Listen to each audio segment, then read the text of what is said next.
Josué y el capítulo 22, que escuchemos la palabra de Dios. Entonces Josué llamó a los rubenitas, a los gaditas y a la media tribu de Manasés y les dijo: vosotros habéis guardado todo lo que Moisés, siervo de Jehová, os mandó, y habéis obedecido a mi voz en todo lo que os he mandado.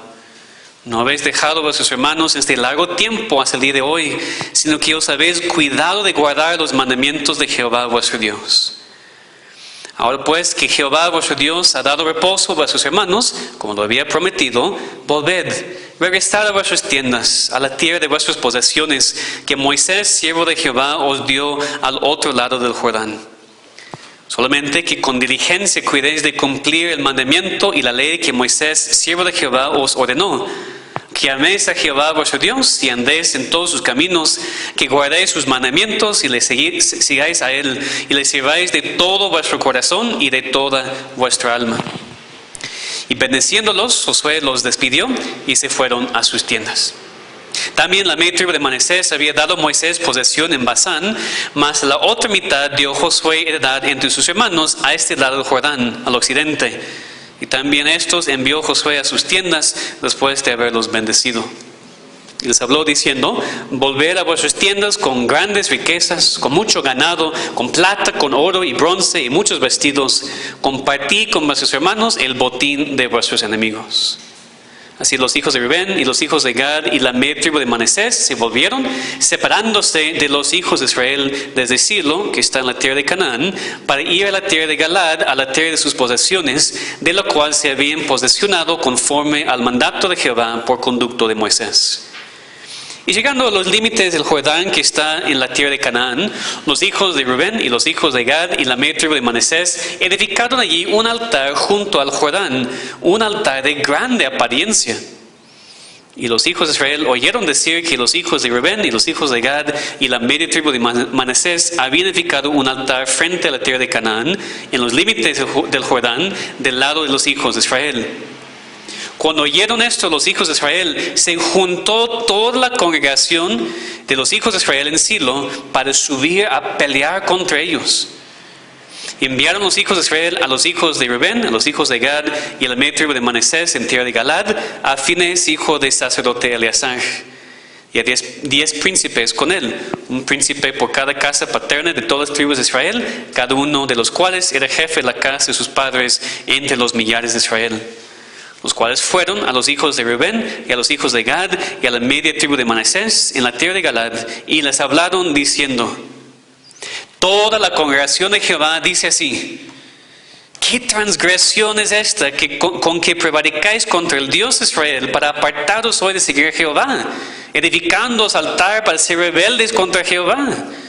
¿No ha sido bastante la maldad de Peor, de la que no estamos aún limpios hasta este día, por la cual vino la mortandad en la congregación de Jehová, para que vosotros os apartéis hoy de seguir a Jehová? Vosotros os rebeláis hoy contra Jehová, y mañana se hará él contra toda la congregación de Israel. Si os parece que la tierra de vuestra posesión es inmunda, pasaos a la tierra de la posesión de Jehová, en la cual está el tabernáculo de Jehová, y tomad posesión entre nosotros. Pero no os rebeléis contra Jehová, ni os rebeléis contra nosotros, edificándoos altar, además del altar de Jehová nuestro Dios. ¿No cometió Acán, hijo de Zera, prevaricación en el anatema, y vino ira sobre toda la congregación de Israel? Y aquel hombre no pereció solo en su iniquidad. Entonces los hijos de Rubén y los hijos de Gad y la media tribu de Manasés respondieron y dijeron a las cabezas de los millares de Israel: Jehová Dios de los dioses, Jehová Dios de los dioses, Él sabe y hace saber a Israel. Si fue por rebelión o por prevaricación contra Jehová, no nos salves hoy.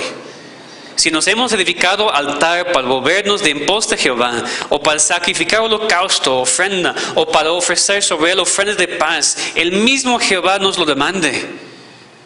Lo hicimos más bien por temor de que mañana vuestros hijos digan a nuestros hijos: ¿qué tenéis vosotros con Jehová Dios de Israel? Jehová te ha puesto por lindero el Jordán entre nosotros y vosotros, oh hijos de Rubén y hijos de Gad. ¿No tenéis vosotros parte en Jehová? Y así vuestros hijos harían que nuestros hijos dejasen de temer a Jehová. Por eso dijimos, edifiquemos ahora un altar, no para holocausto ni para sacrificio, sino para que sea un testimonio entre nosotros y vosotros, entre los que vendrán después de nosotros, de que podemos hacer el servicio de Jehová delante de Él con nuestros holocaustos, con nuestros sacrificios y con nuestras ofrendas de paz. Y no digan mañana a vuestros hijos, a los nuestros, vosotros no tenéis parte en Jehová. Nosotros pues dijimos, si aconteciere que tal diga a nosotros o a nuestras generaciones en lo porvenir, entonces responderemos, mirad el símil del altar de Jehová, el cual hicieron nuestros padres, no para holocaustos o sacrificios, sino para que fuese testimonio entre nosotros y vosotros. Nunca tal acontezca que nos rebelemos contra Jehová, o que nos apartemos hoy de seguir a Jehová, edificando altar para holocaustos, para ofrenda o para sacrificio, además del altar de Jehová nuestro Dios que está delante de su tabernáculo. Oyendo Finés el sacerdote y los príncipes de la congregación y los jefes de los millares de Israel que con él estaban, las palabras que hablaron los hijos de Rubén y los hijos de Gad y los hijos de Manasés, les pareció bien todo ello. Y dijo Finés, hijo del sacerdote Eleazar, a los hijos de Rubén, a los hijos de Gad y a los hijos de Manasés, hoy hemos entendido que Jehová está entre nosotros, pues no habéis intentado esta traición contra Jehová. Ahora habéis librado a los hijos de Israel de la mano de Jehová. Y Finés, hijo del sacerdote Eleazar, y los príncipes dejaron los hijos de Rubén a los hijos de Gad, y regresaron de la tierra de Galad a la tierra de Canaán, a los hijos de Israel, a los cuales dieron la respuesta. Y el asunto pareció bien a los hijos de Israel, y bendijeron a Dios los hijos de Israel, y no hablaron más de subir contra ellos en guerra, para destruir la tierra en que habitaban los hijos de Rubén y los hijos de Gad. Y los hijos de Rubén y los hijos de Gad pusieron por nombre al altar Ed, porque testimonio es entre nosotros que Jehová es Dios. Amén. Esa es la palabra de Dios. Vamos a orar ahora por su predicación. Gracias, Padre, te damos por la oportunidad de estudiar tu palabra, la libertad que tenemos aquí en este país para reunirnos y abrir la Biblia y leerla y entenderla, escucharla predicada. Te pedimos, Señor, que abras nuestros ojos para que podamos ver cómo este pasaje se aplica a nosotros, la importancia, gran importancia que todavía hay hoy en día de la unidad del pueblo de Dios. Entonces, Señor, abre nuestros oídos, abre nuestros corazones para recibir tu palabra. Te pedimos en el nombre de Cristo. Amén. Una de las bendiciones que disfrutamos en la salvación es la unión con Dios. Hemos sido unidos a Cristo en la salvación, hemos sido reconciliados con Dios, ya somos hijos en vez de enemigos. Es una gran bendición la unión que ya tenemos con Dios. Pero esta unión con Dios no solamente afecta nuestra relación con Él, sino también nuestra relación con los demás. Es decir, uno de los resultados de la verdadera unión con Dios es la verdadera unidad con el pueblo de Dios. La comunión que tenemos con los demás que también han sido salvos por la misma sangre de Cristo. Pero aunque por un lado ya estamos en unión con todos los demás hijos de Dios simplemente por estar en unión con Cristo, por otro lado, la unidad de la iglesia, la unidad de los cristianos es algo que siempre está en peligro. Por dos razones. A veces porque hay unidad falsa. Hay comunión con aquellos que están en pecado hasta la apostasía. En tal caso hay necesidad de confrontar el pecado y, si necesario, separarse completamente de tal persona o tal iglesia. Por otro lado también existe el problema, el error de aislarnos, de no querer estar en comunión con otros, no buscar la unidad que es nuestra en Cristo. En nuestro texto de hoy vemos este tema de la unidad del pueblo de Dios y cuán importante es. Cuán importante es tener un celo por la unidad del pueblo de Dios, que incluye esas dos cosas, la confrontación del pecado y a veces la separación, y también una búsqueda consciente de cómo podemos estar unidos en Cristo. Ese tema de la unidad se encuentra al principio de nuestro pasaje. Versículos 1 y 2 nos cuentan lo que pasó cuando Josué llamó a los rubenitas, a los gaditas y a la media tribu de Manasés, y leemos lo que les dijo. Recordamos que esas tribus habían pedido a Moisés a quedarse al otro lado del río Jordán, en el territorio que ya habían conquistado, en vez de pasar el Jordán y entrar en la tierra prometida. Al principio Moisés está muy enojado con ellos por esta petición, porque piensa que es por miedo o por flojera. No quiere esforzarse para pasar a la tierra y conquistarla. Pero Dios lo permitió, con el requisito de que todos los hombres de guerra tenían que luchar al lado de sus hermanos hasta que la tierra prometida hubiera sido completamente conquistada. Y aquí, por fin, había sucedido. Realmente habían pasado 7 años. Pero como vimos al final del capítulo pasado, Dios ya había cumplido su promesa y la tierra ya fue poseída y habitada por Israel. Por eso es tiempo para las tribus de Rubén, Gad y la media tribu de Manasés regresar a sus tiendas y sus familias al otro lado del Jordán. Josué habla con ellos, los elogia por haber obedecido a Dios, versículos 2 a 4. Dice que habían sido fieles, habían obedecido a Dios. Ahora pueden regresar a sus familias y a su tierra. Pero Josué también les recuerda que todavía son parte del pueblo de Dios y que tienen responsabilidades. Versículo 5. Solamente que con diligencia cuidéis de cumplir el mandamiento y la ley que Moisés, siervo de Dios, de Jehová, os ordenó, que améis a Jehová vuestro Dios y andéis en todos sus caminos, que guardéis sus mandamientos y le sigáis a él y le sirváis de todo vuestro corazón y de toda vuestra alma. Este versículo es muy importante, porque muestra que esas tribus, aunque iban a estar separadas del resto del pueblo por el río Jordán, todavía pertenecían al pueblo de Dios, con todos los privilegios y todas las responsabilidades. Entonces, desde el principio de este capítulo vemos ese tema, la importancia de la unidad del pueblo de Dios. Y aún más cuando vemos lo que esas tribus hacen más adelante. Por ejemplo, en versículo 10. Llegando a los límites del Jordán que está en la tierra de Canaán, los hijos de Rubén y los hijos de Gad y la media tribu de Manasés edificaron allí un altar junto al Jordán, un altar de grande apariencia. Y esto es lo que causó el problema que vamos a estudiar. Entendemos que este tema de la unidad de Israel siempre iba a ser difícil, ya que están separados por el río. Por eso esas 2 tribus y media querían hacer algo para guardar la unidad, para que las siguientes generaciones pudieran ver que se veía el mismo Dios, que todos eran parte del mismo pueblo de Dios, aún separados por el río. A fin de cuentas, lo que quieren hacer para guardar la unidad casi la rompió, pero su intención era buena y lo que vemos de los principios aquí todavía se aplican para nosotros. Entonces es el énfasis de este texto, el celo del pueblo de Dios por su unidad. No somos siempre iguales, no creemos exactamente lo mismo, pero el pueblo de Dios debería guardar su unidad con fervor, con discernimiento. Ahora empezamos aquí viendo que el pueblo de Dios debe tener un celo por su unidad y por eso confrontar el pecado. El pueblo de Dios debe tener un celo por su unidad y por eso confrontar el pecado. Empezamos con la parte negativa. Ya leemos que las 2 tribus y media edificaron un altar junto al Jordán, un altar de grande apariencia.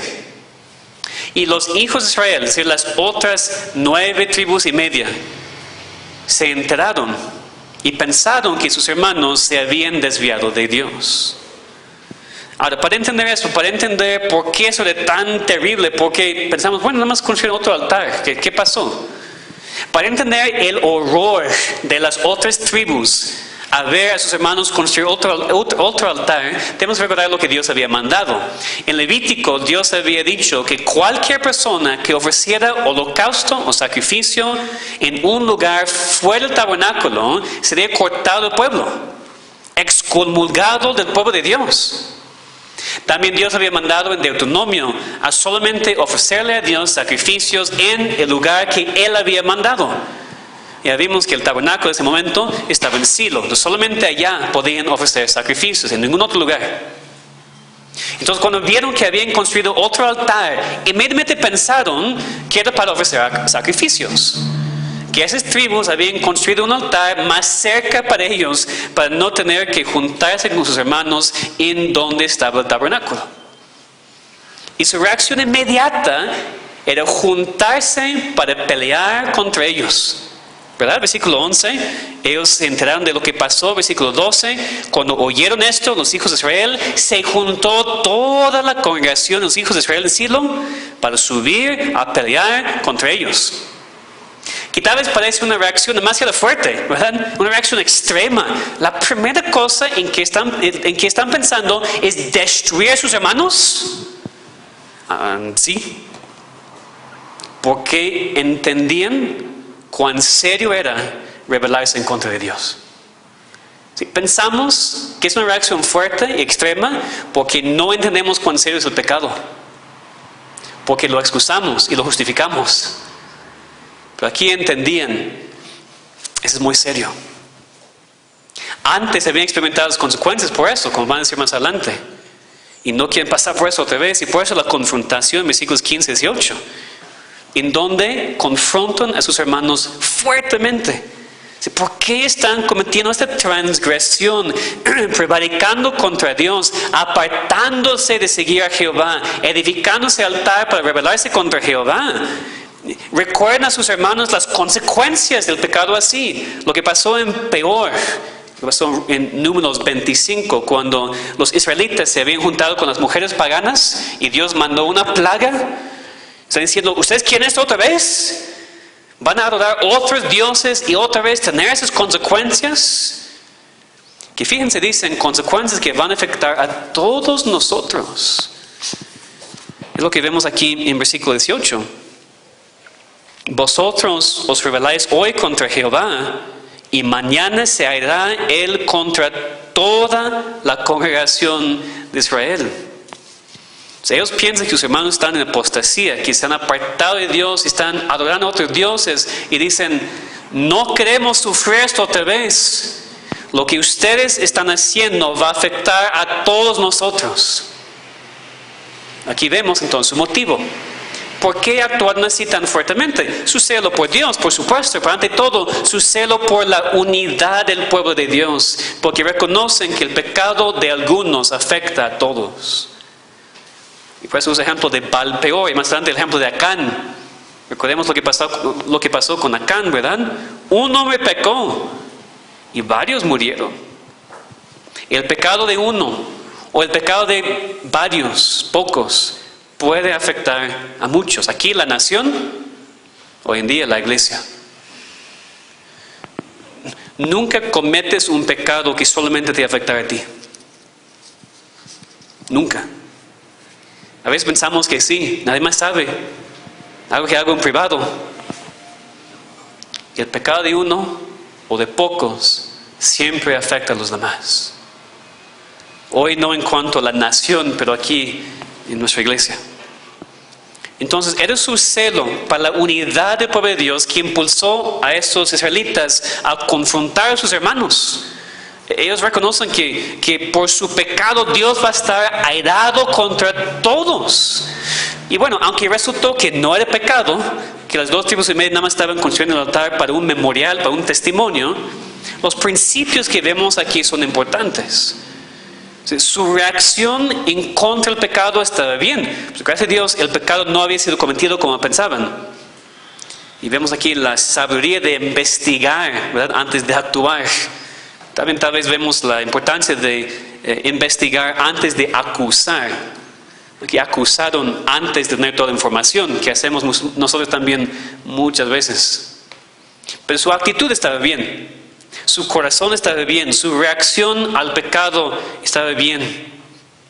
El pueblo de Dios necesita tener un celo por Dios y un celo por su unidad. Y entender que la unidad del pueblo de Dios es amenazada por el pecado.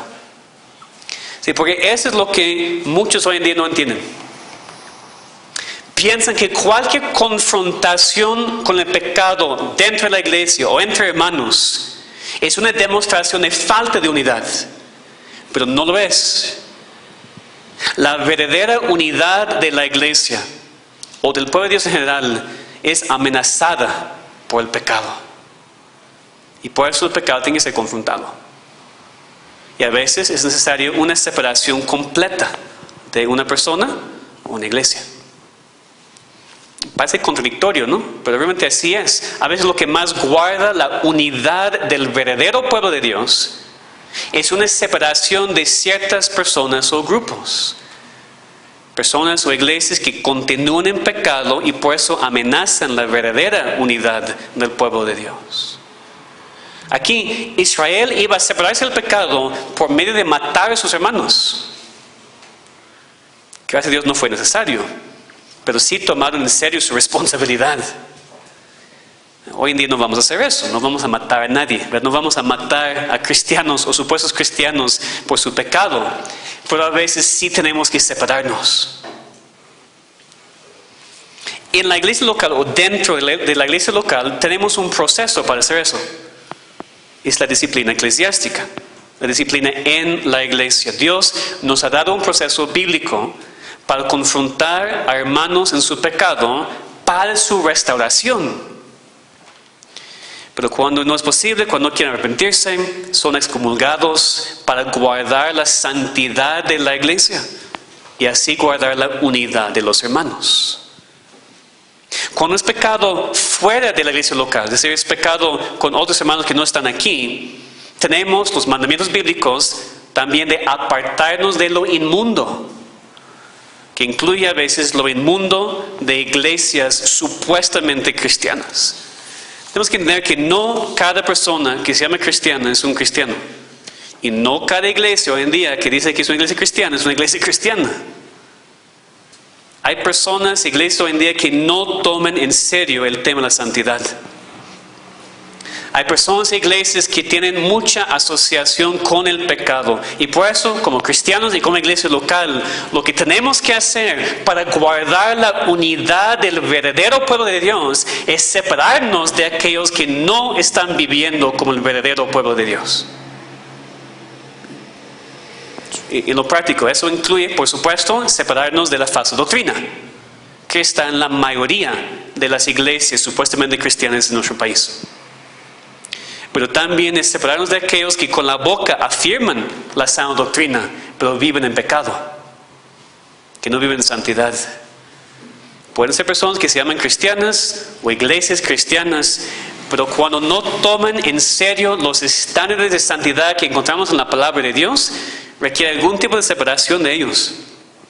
Porque no podemos estar en yugo desigual con ellos. Y sí, fíjense, este pasaje en 2 Corintios, que habla de yugo desigual, no solamente se aplica a no casarte con incrédulos. Tiene una aplicación mucho más amplia. Estamos a apartarnos de todo lo inmundo. Separarnos de ciertas personas y ciertas iglesias que no tomen en serio la palabra de Dios. Entonces necesitamos entender que la verdadera unidad del pueblo de Dios requiere a veces una separación de aquellos que afirman ser parte del pueblo de Dios, pero no están viviendo conforme a sus mandamientos. Lo vemos con Israel aquí. Un comentarista dijo que era una prueba de la salud espiritual de Israel, que estaba tan agitado por aún la apariencia de la infidelidad. La iglesia hoy en día necesita tener ese celo otra vez. El celo por Dios, ante todo, pero también el celo por la unidad del pueblo de Dios, sabiendo que esta unidad es amenazada por el pecado y por la apostasía. Y hay mucho hoy en día, hay mucho pecado y mucha apostasía hoy en día. Hay muchos que afirman ser cristianos y muchas iglesias que afirman ser cristianas, pero viven en pecado. No adoran a Dios conforme a su palabra. Viven en contra de la ley de Dios constantemente. Y la iglesia necesita el valor para confrontar el pecado y separarse de él. Y no tener miedo a mantenerse firmes en contra del error y la impiedad. Eso por un lado, esa es la parte negativa. Cómo guardar la unidad por medio de separarnos del pecado. También otro lado, el lado positivo. El pueblo de Dios debe tener un celo por su unidad y por eso buscar maneras para guardarla. Es la parte positiva y la parte consciente. Tenemos que estar buscando conscientemente maneras en las cuales podemos mostrar nuestra unidad o que podemos guardar nuestra unidad. Eso vemos aquí con esas 2 tribus y media. Ellos buscaron conscientemente, ¿qué vamos a hacer? Ya estamos al otro lado del Jordán. Tenemos el miedo de que más adelante, allí, la siguiente generación va a decir, ustedes no son parte de Israel. Si fueran parte de Israel, estarían aquí, a ese lado del Jordán, con nosotros. Dios ha puesto el río como separación. El pueblo de Dios, y ustedes que no son pueblo de Dios. Para evitar eso, esas tribus construyeron ese altar.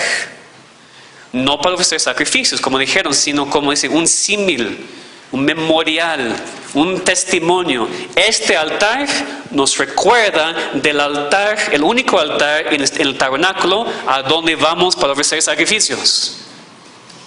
Entonces, ellos buscaron una manera consciente para mostrar la unidad del pueblo de Dios. Y por eso responden a las acusaciones, versículos 21 y adelante, de manera muy fuerte.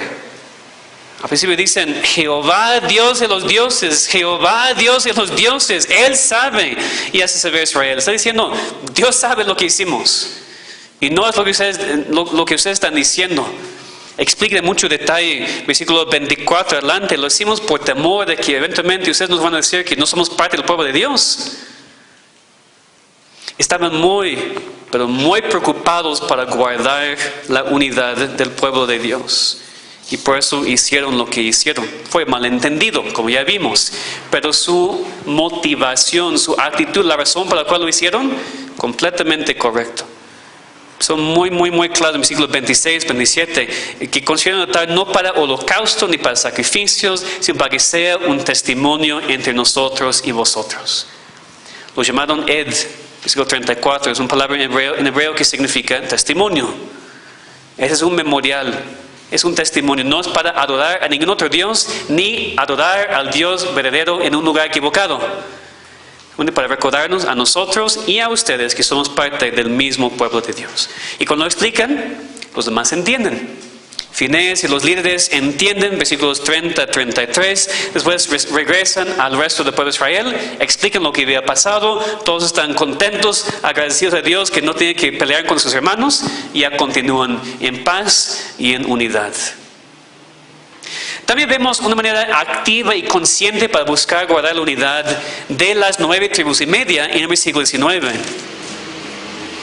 Aquí aún en medio de su acusación, fíjense en lo que están diciendo. El versículo 19. Si os parece que la tierra de vuestra posesión es inmunda, pasaos a la tierra de la posesión de Jehová, en la cual está el tabernáculo de Jehová, y tomad posesión entre nosotros. Pero no os rebeléis contra Jehová, ni os rebeléis contra nosotros, edificándonos altar, además del altar de Jehová, nuestro Dios. ¿Qué están diciendo? Hermanos, si su tierra es inmunda y por eso necesitan un altar, mejor pásense a este lado del Jordán y tomen su posesión con nosotros. Pero fíjense, esas 9 tribus y media ya tenían sus posesiones. Toda la tierra había sido dividida. Entonces, ¿qué están ofreciendo? Tomen de nuestro territorio. Vamos a sacrificar lo que Dios nos ha dado para que ustedes no vivan en pecado. Ese es amor.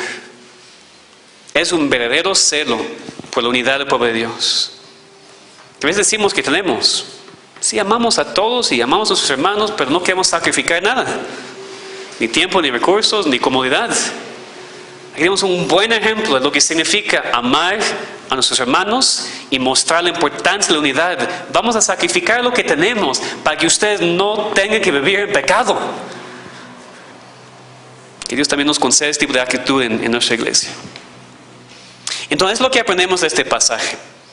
Necesitamos un celo por la unidad del pueblo de Dios. Lo hacemos de 2 maneras. La parte negativa, separarnos del pecado, y la parte positiva, buscando conscientemente maneras para guardar la unidad.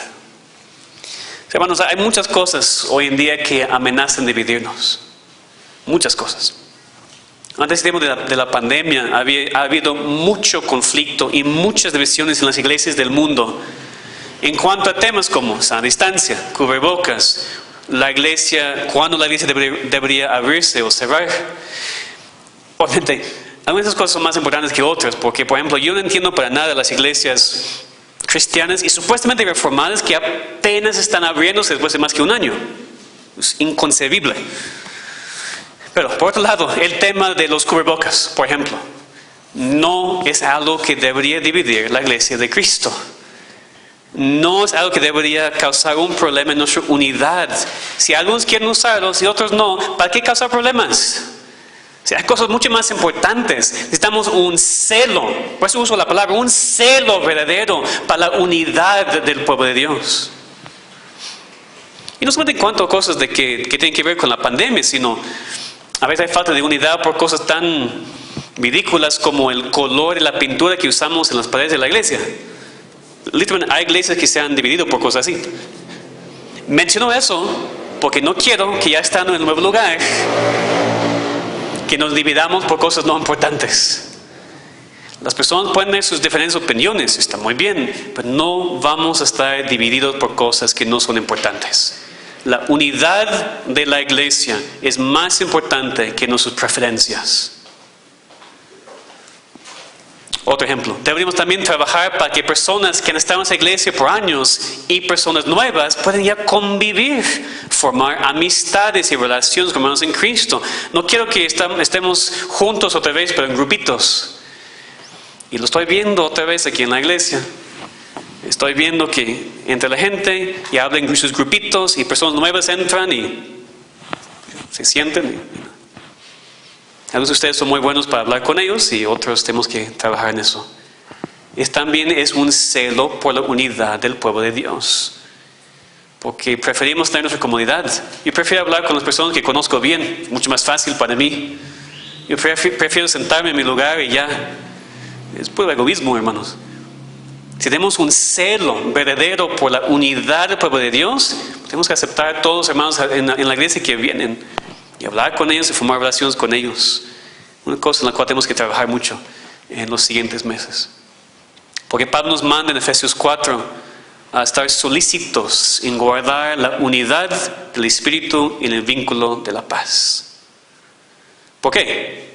¿Porque somos iguales? ¿Porque somos muy similares en todo? No, dice, porque hay un cuerpo y un Espíritu, un Señor, una fe, un bautismo, un Dios. Necesitamos un celo por la unidad del pueblo de Dios, porque somos uno en Cristo, uno en Espíritu, como apenas cantamos. Lo cantamos muy bien, ya tenemos que hacerlo. Al mismo tiempo, sí hay cosas que en verdad amenazan la unidad del pueblo de Dios en la iglesia, que es el pecado no arrepentido. Cuando hay personas que afirman ser cristianas, pero viven como cualquier persona del mundo, tenemos un problema. Cuando hay personas que afirman ser parte del pueblo de Dios, pero se ve su idolatría, es decir, ponen otras cosas o personas en lugar que solamente Dios merece, eso afecta a toda la iglesia. Y el pecado no solamente afecta a la persona, sino a todos. Otra vez lo vemos enfatizado aquí en este pasaje, lo que pasó en Balpeor, la mención de Acán. El pecado de uno, el pecado de algunos afecta a todos. Por eso Dios nos ha dado la disciplina eclesiástica para guardar la santidad del pueblo de Dios en la iglesia local y también guardar su unidad, porque no podemos estar unidos en pecado, solamente podemos estar unidos en santidad. Si queremos estar unidos, tenemos que vivir todos en santidad. Y cualquier pecado que entra amenaza nuestra unidad. Por eso la disciplina es muy importante, por eso la membresía es muy importante, porque las personas que andan asistiendo a la iglesia por mucho tiempo, pero no quieren someterse a su liderazgo y no quieren unirse con la iglesia con todo, esas personas están fuera del alcance de la supervisión de la iglesia. Y por eso cuando están en pecado, ¿qué vamos a hacer? No quieren someterse a la autoridad de la iglesia, entonces peligroso para ellos y peligroso también para la iglesia. Entonces, por supuesto, sí hay cosas que en verdad amenazan la unidad del pueblo de Dios, pero no debemos dividirnos por todo tampoco, sino tener un celo por la unidad. No permitir que cosas no importantes nos dividan, sin disfrutar la unidad que es nuestra en Cristo. Pero esa aplicación no solamente para la iglesia local, es muy importante que entendamos que esa aplicación también para nuestra relación con hermanos que no están en esa iglesia local. nuestra relación con cristianos en todo el mundo, o en este país, o específicamente en nuestra ciudad. Entendemos, ¿verdad?, que hay otros cristianos en nuestra ciudad, ¿verdad?, que no están aquí. Hay otras iglesias verdaderas y buenas que no son esa iglesia. Entendemos eso, ¿verdad? ¿Estamos de acuerdo con eso? Es muy importante, ¿no?, porque a veces una iglesia puede llegar al extremo de pensar que es la única iglesia verdadera que existe. Qué peligroso, qué equivocado. Necesitamos tener un celo también por la unidad de hermanos en otras iglesias. Que no es una unidad entonces basada en que estamos en la misma iglesia local. Es una unidad basada en el hecho de que hemos sido salvos por la misma sangre, el mismo Salvador, por el mismo Dios. A veces es una separación por distancia, como las tribus de Israel aquí. A veces es una separación por tener diferentes perspectivas en cuanto a ciertos temas bíblicos. Eso está bien. Pero no deberíamos separarnos por todo y aislarnos y pensar que somos los únicos con los cuales Dios está trabajando. Tenemos la tendencia a ir a la guerra por cosas no importantes, o cosas que sí son importantes, pero no fundamentales a la fe cristiana. Ahora, entienden, esto no significa que tenemos que estar todos en la misma iglesia o la misma denominación. Aunque somos uno en Cristo, tenemos algunas interpretaciones diferentes de la palabra de Dios en cuanto a cosas no fundamentales al Evangelio. Y pues tiene sentido y es correcto formar diferentes iglesias y diferentes denominaciones. Está bien. Pero no lo hacemos pensando que somos los únicos y los demás están en pecado. Simplemente lo que más guarda la unidad del pueblo de Dios es trabajar en diferentes iglesias o denominaciones. Entonces parece contradictorio, ¿no? Pero muchas veces la mejor cosa que podemos hacer para guardar la unidad del pueblo de Dios es trabajar en diferentes iglesias o diferentes denominaciones para que estemos unidos en lo más importante mientras manejamos diferencias en doctrinas secundarias. ¿Eso es correcto? ¿Es sano? Y es lo que debemos hacer. A ver si me explico. No estoy diciendo... El hecho de que estamos en unidad con otros hermanos aquí en Ciudad de México no significa que de repente tenemos que combinar todas las iglesias para tener una sola iglesia, porque si no, no estamos en unidad. Entonces tenemos hermanos que creen, por ejemplo, que el gobierno presbiteriano está incorrecto, que las iglesias deben ser independientes. No vamos a juntarnos con ellos. ¿Por qué? ¿Porque no son hermanos? No, porque tienen cosas... Tenemos una diferencia muy importante que no permite estar en la misma iglesia. ¿Pero son hermanos? Pues sí. Aquí en nuestra propia denominación damos libertad en cuanto al bautismo. Algunos creen bautizar a los infantes, no para salvación, sino como señal de lo que Dios va a hacer en el futuro. Otros nada más bautizan a los adultos. Estamos trabajando juntos. Pero hay personas de otras iglesias que no pueden tener esa perspectiva. Que yo no puedo estar en iglesia donde bautizan infantes. Entonces, que tenga otra iglesia. Está bien, no hay ningún problema. Pero guardamos su unidad, lo más importante. Hemos sido salvos por la misma sangre de Cristo, aunque trabajamos en diferentes iglesias porque manejamos ciertas diferencias en doctrinas secundarias. Es la perspectiva correcta. Estamos unidos, pero a veces separados por distancia, así como las tribus de Israel aquí. El mismo pueblo de Dios en dos lugares. ¿Ves lo que sucede? Está bien. Lo que queremos es guardar esta unidad y no estar diciendo tú no eres parte de mi grupo y por eso no eres parte del pueblo de Dios. Allí tenemos un problema porque no es cierto. Dios está obrando en otras iglesias, en otros grupos y damos muchas gracias. Gracias a Dios por eso. Para ser muy claro, si estamos hablando de iglesias que ya sean apostatadas, que están en apostasía, que están en pecado, que ya no siguen a Dios, pues no hay comunión y no hay unión. Los rechazamos completamente, nos separamos completamente, tenemos que hacerlo. Pero cuando hay diferencias de opiniones en cuanto a cosas secundarias, reconocemos que sí son hermanos en Cristo, tenemos comunión y trabajamos en diferentes iglesias como Dios ha preparado el camino para eso. Tal vez la pregunta más importante aquí mientras terminamos es, ya pensando en todo eso, viendo la separación, la unión y todas esas cosas, pero tú tienes que preguntarte primero, ¿tú formas parte del pueblo de Dios? Porque no puedes estar en unidad con los cristianos si no eres un cristiano. Y venir a la iglesia no te hace cristiano. Y leer la Biblia no te hace cristiano. Solamente el arrepentimiento de tus pecados y la fe que solamente Cristo te puede salvar te hace un cristiano, un hijo de Dios. Tú tienes que estar en unión con Cristo, reconciliado con Dios, antes de poder tener la unidad con los demás hijos de Dios. Entonces examina tu relación con Dios. Porque si tú todavía eres un enemigo de Dios, por supuesto vas a tener problemas con los cristianos. Tal vez la razón por la cual tienes tantos problemas con tantas personas en la iglesia, por ejemplo, es porque no eres un hijo de Dios. Es primero la unión con Dios y la unión con Cristo que nos lleva a poder tener la unidad con los demás. Entonces, cuando los cristianos están en unión con Dios en la salvación, también estamos en unidad los unos con los otros.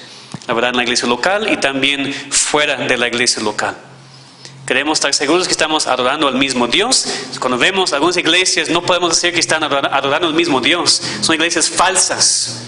Y tenemos que separarnos completamente de ellas. Pero cuando creemos en el mismo Cristo, y el mismo Evangelio, y la misma salvación, somos uno en Cristo. Tenemos unidad como pueblo de Dios. A veces hay separación práctica. No podemos trabajar juntos en todo. Pero sí creemos que somos uno como el pueblo de Dios. Si queremos estar separados del pecado, pues siempre en unión con nuestros hermanos.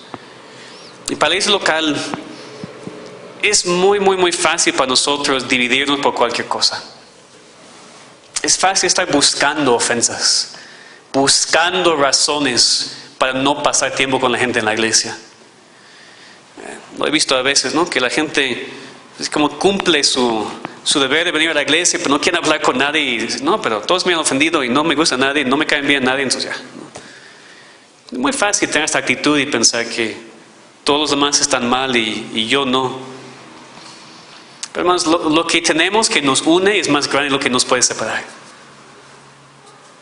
Es decir, si estamos en Cristo y tenemos la misma salvación, no deberíamos permitir que otras cosas no tan importantes nos dividan. Es Cristo quien nos une, su sacrificio, su salvación. Entonces que tengamos siempre un celo por la unidad del pueblo de Dios, con nuestros hermanos en nuestras iglesias, pero especialmente aquí en nuestra iglesia local. Vamos a orar. Padre, muchas gracias te damos por lo que tú has hecho para salvarnos y unirnos a ti. La unión que tenemos con Cristo, somos parte de su cuerpo, Él es nuestra cabeza. Ya formamos parte de una nueva familia y tú eres nuestro Padre. Damos gracias por estas grandes bendiciones que tú nos has dado. Debido a la unión que tenemos contigo, ayúdanos a tener la unidad con los demás cristianos. Ayúdanos a separarnos del pecado y no tener miedo a mantenernos firmes en contra de la apostasía, la falsa doctrina que está en todo nuestro país. Ayúdanos a poder discernir cuando podemos tener unión con alguien en una iglesia y cuando deberíamos separarnos. Y te pedimos que dentro de esa iglesia local que nos protejas. Señor, ayúdanos a estar en unidad.